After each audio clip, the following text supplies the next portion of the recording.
Boche gold and diamonds. Buy now, pay later. പുതുശ്ശേരിയിൽ ഓടുന്ന ലോറിയിൽ നിന്നും ഇരുമ്പ് പൈപ്പുകൾ റോഡിലേക്ക് തെറിച്ചു വീണു. പുതുശ്ശേരി പഞ്ചായത്ത് ഓഫീസിന് മുന്നിലായിരുന്നു സംഭവം.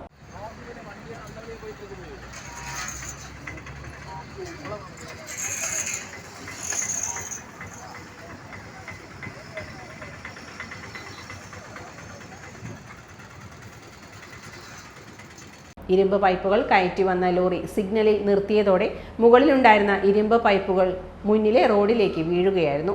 ലോറിയുടെ മുൻവശത്തെ വാഹനങ്ങളോ യാത്രക്കാരോ ഇല്ലാത്തത് വൻ ദുരന്തം ഒഴിവാക്കി. ലോറിയിൽ ഇരുമ്പ് കമ്പികൾ ശരിയായും സുരക്ഷിതമായും കെട്ടാത്തതുമാണ് അപകട കാരണം. അപകടത്തെ തുടർന്ന് സമീപത്തെ ലോഡിംഗ് തൊഴിലാളികൾ എത്തി തെറിച്ചു വീണ പൈപ്പുകൾ ലോറിയിൽ കയറ്റി നൽകി.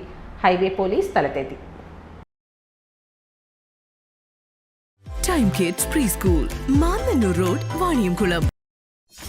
.view news. കാഴ്ചകളാണ് ലോകം, കണ്ടു തുടങ്ങുക.